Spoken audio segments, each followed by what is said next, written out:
Hey, everybody. I wanted to take a moment today and do some training with you all on the Index Universal Life, what it is, why we believe in it so much, the potential that it has. And so without further ado, I'm going to shrink myself off here in the corner. But let's talk a little bit about this IUL. This is a life insurance contract. When we talk about Trinot and Trinot Wealth, one of the tools that we use is this very product. It does a lot of things that we like. It provides great protections, great growth potential, and it's something we just really, really love. So let's walk through it together. And I'd love to share with you why this could make sense for you in your planning and in your portfolio. First thing I want to share with you is this. There's lots of different types of insurance, obviously, and we use all of them. However, let me give you a quick education on the different types of life insurance. There is a term life insurance. When we meet together and do our consultations, we'll talk about what's the best fit for you all. Term is a temporary solution. Term means you pick a period of time somewhere between maybe 10 and 30 years. And in that time, so long as you pay your premium payment, if you pass away during that time, your beneficiary is getting tax-free death benefit, whatever that amount might be. That is term. It's like renting. It's great protection for a set period of time. The second product is a whole life policy. This whole life policy is good for those that just want to guarantee death benefit. They'd like a forever plan, something that will carry them until they die, where premiums will never change. It is a great option for them being a whole life. Could be a great fit for them. And thirdly is a universal life. Now, there are different types of universal life. There's a variable. There is standard universal life, and of course, there's index universal life. So let's talk about index universal life and how it performs and how it works. Simply put, here's what happens. When you go through the underwriting process to determine what your rating is for life insurance, you'll get a rating back. That rating is based upon your health, based upon the death benefit amount, based upon the risky lifestyle you might have. Basically, the life insurance company is saying, what risk are we taking insuring this person?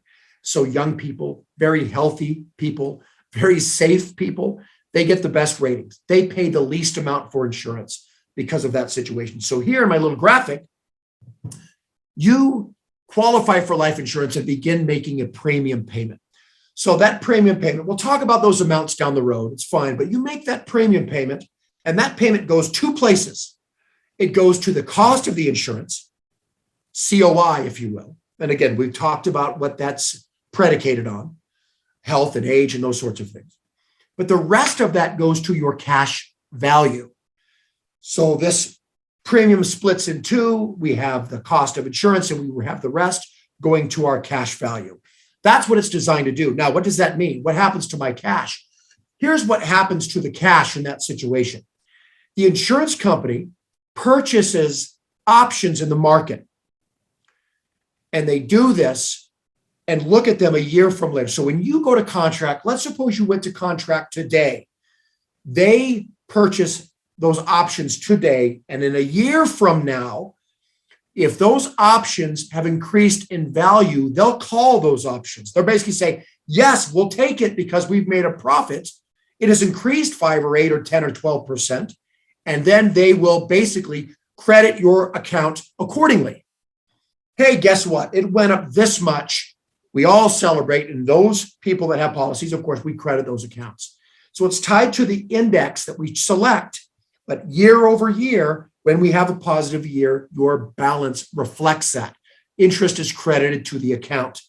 The next year, if there is growth, that happens again. The next year, if there's growth, it happens again. And we are looking at returns, average returns that we'll talk about shortly, but this can be a great safe place to protect your money and accumulate more money and have it grow in something like an IUL. So that's simply what it does. Here is an example of a graph, and I hope you're in a place to see it. And if not, watch this again when you're in a laptop and have a large enough screen. I know the numbers are a little small, but there are two categories or two columns, the light blue and the dark blue, if you've noticed. The light blue is the S&P 500. These are real returns. This is how it's performed from 2018 down to 2000. Let me reverse that. 2000 to 2018. Those are the real returns. So if you had an investment solely in the S&P 500, you can see what happened to your money. Boy, it ups and downs and ups and downs, and you experience every bit of that roller coaster. So if you look at the graph, the light blue section looks like a little mountain range. You can see that a $100,000 investment in the year 2000 would have grown to close to 180,000 by 2018. You had some returns. You rode the roller coaster, so to speak. Now, let's take that same amount of money during that same time frame, but let's look at what would have happened had we put that into an index product. You can see that you get to capitalize on much of the gains, and you have a floor beneath you. There might be some very, very flat years, but there are no years where you lose. So because of that, you can see the dark blue mountain range, if you will, is growing and growing and growing and growing. That 100,000 grew to 473,000, give or take.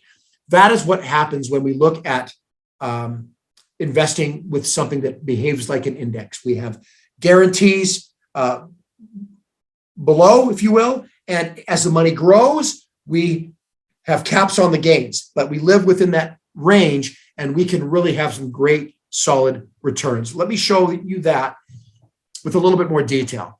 Again, screen with a lot of numbers. Do not be intimidated. The two columns on the left are just dates. We're just showing year chunks of time.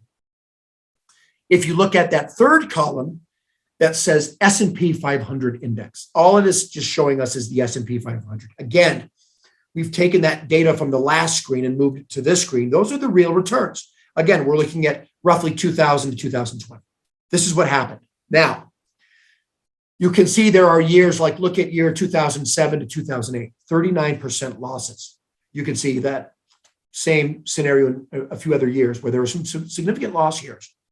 Look at the fourth column. It says S&P 500 annual point-to-point par with 13% cap. Par just means participation rate. It's 100% participation rate. That means that if the return falls between 0.25 and 13%, you get all of it. If the returns are better than 13%, you will get 13%. It caps you at 13. It caps the growth, but it protects the loss. You'll notice in that fourth column, you will see the range there. You can see years where it went down, your return was 0.25. You can see years where the returns were higher, your returns capped at 13. And that is where this investment lives, somewhere between 0.25 and 13. How many losing years were there? Look at the fourth column from the S&P 500 in that index. You can see there were no losing years. Yeah, there were some flat years, but you never had to recover from those losses. That is why we like this type of investing. That is why we like an index universal life. It is a brilliant opportunity for those that qualify, those that fit the criteria to really start putting some money away, create this supercharged savings account concept, and really compound your growth well into your future. One of the other things that we love about an IUL is flexibility. This is important. And I say this all the time. This is your plan. It's not my plan. It's not Trinant's plan. It's your plan. And this is your money. And so we want to be aware and sensitive to that fact. And one thing that makes a plan powerful is the flexibility. You have the ability to let this policy, you can behave in several different ways, from the amount of premium you pay. That monthly premium can be flexible. The annual premium, if you chose an annual premium, that is also flexible. The way you spend the money is flexible. In retirement, you have the flexibility to spend it.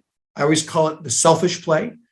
Or you have the ability to leave the money for your beneficiaries. There is lots of flexibility, and that's what makes this so great. And so from a premium standpoint, if there is bonus that you receive, if your income rises, if your income drops, you can be flexible with your premium.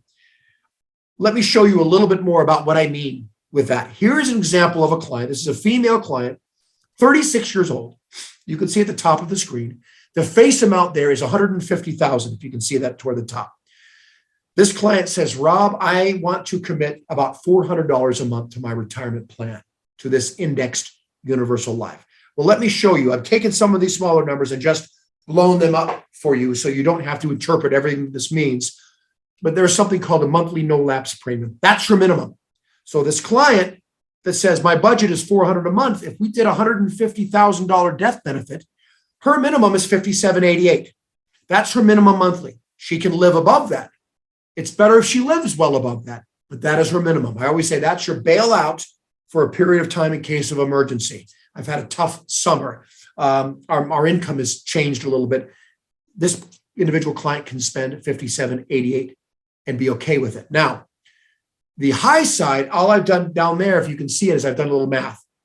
The maximum annual figure is $5,846 with a little bit of change. I just divided that by 12. What that means, those big green numbers on the side, they're showing us the range. This client can put as little as $57.88 or as much as about $487 a month into this policy. And they can live anywhere within there. Now, remember this. Here's what's important to consider. The more money that you put in, the better. So when you plan with our wealth specialists, we are going to make sure that we're maximizing how this policy performs and behaves. If you minimally fund one of these policies, it is not going to last, it's not going to perform, and you will be sadly disappointed. So in this example, this client's doing $400 a month, but they could even put a little bit more away if they chose to. If we have a client that wants to put even more into something like this, we raise the death benefit. And by raising the death benefit, this green range of numbers increases. The minimum goes up, but the maximum goes up. So if I've got a client that says, Rob, I'd like to put $1,000 a month, we would make that little adjustment and make sure that $1,000 a month was maximizing the power of this policy within that range. That's how that works. And that's why it's the flexibility is so critical and so important to understand as you start putting your own planning together. Now, let's take the same female and let's look at this illustration. Again, I know the numbers are small. And when we meet privately, we can go through more of the details about every number on the screen if you'd like. But mainly, we're looking at the left numbers right now. And you can see that's the age of the client. Every row is a year. And this female 36-year-old, you can see 37, 38, 39. We're just counting off the years. The second column is the year of the policy. Simple, just counting the years. The third column is the annual outlay. Do you realize that we said this client was doing $400 a month? So this is just showing, okay, $400 a month means $4,800 a year over year over year. So what happens if this client behaves like this? Well, let's follow those 4,800s down the list. And you can see there at the bottom, at 65 years old, and this can all be adjusted for your own particular goals and needs, but this client at 65 years old, they have saved $139,200. Can you see that? And can you see the very, very bottom row at 66 years old, that goes to zero. Why does it go to zero? Because in this example, at 66, she's not paying in anymore. She's taking money out. So if you look to the far right now, that is the net death benefit. Can you see it growing year over year over year? Do you remember I said the policy starts at 150,000? Well, it's growing every year. This gal has permanent protection. Should something tragic happen, she is covered if she's 42 or 53 or 61. This death benefit grows and will pay out accordingly to her beneficiaries, tax-free. Now, look at that bottom right corner, that number that's in the little cute purple rectangle. It says 554,517. That is the death benefit and where it maxes out. That's why that little box is there. It's like the top of the mountain. It reached the top, it grew to the peak, and it's now dropping. Why is it dropping? Because this client is taking out money from the policy and they're no longer paying in. So if we go to the next page, now we look at this client age 67 and older. Look at that fourth column. Here's what I want to explain to you. This client is saying, look, I'd like to take money out of this policy. And the insurance company says, we can certainly do that. And the client says, I, however, don't want to pay any taxes on it. So the insurance company says, okay, if you don't want to pay any taxes on it, you have to take it out as loans. The client says, loans? I don't want to pay this back. And the insurance company says, well, listen, if you don't have any intent in paying this back, then we are going to take it off of your death benefit. And you're thinking, wonderful, that's why I did this. I would rather leave my family less because this is my selfish play, as I said earlier. I want this for my retirement. So this particular client has the choice to then start taking about $37,000. You can see it, $37,340 out every single year, tax-free. Look at the fourth column. It says withdrawals and loans, $37,340. The next year, $37,340. Guys, let's follow this down. If we extend this out till this client's 92 years old, which I think is a great figure that covers retirement for most, this client's taken out over $1 million tax-free. See that? $1,008,180. That's what this client's taken out of this policy by putting in and staying committed to $139,200. Over almost 30 years, this client saved, and now they're reaping the benefits almost 7-8-fold, if you will. Now, look at this example as well toward the bottom there. Remember, I told you that first column is the age of the client. Look at that client at 93 years old. So let's suppose this client dies at 93 years old, and they've taken the $1 million out. Look to the far right now. Follow along on 93, and you can see there is still a $79,000 death benefit.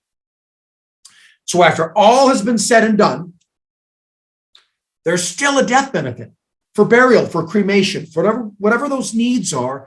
Well, after the client has taken this supplemental retirement money, there is still money that is left over for the client. Pretty fantastic.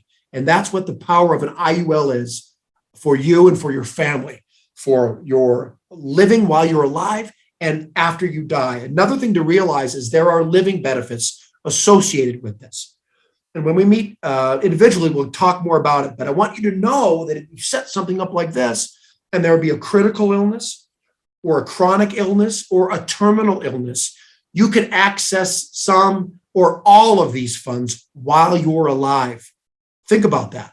And I've seen it. I've had it happen where I've had a client with an unfortunate diagnosis, and they were able to get their death benefit money for the last year of their life. Last 6 months of their life. They traveled, they did some things, they lived those last years. If you have a terminal illness, let me rephrase that. If you have a terminal illness and you're diagnosed that in 24 months from now, you can access these funds while you're alive. So it's pretty foolproof all the way around and how great these policies are. Let me now change gears and talk to you a little bit about infinite banking, or some call it infinity banking, and what it means. And again, this can be a little bit complex, but I want to make it simple for you and help you understand it because it's powerful stuff. So as we talked about, you are building this bucket of money that you have access to. Let me go back. Can you see on this fourth column? It says surrender value. And you scroll down, you can see all those numbers. The client has access to that money for whatever they want.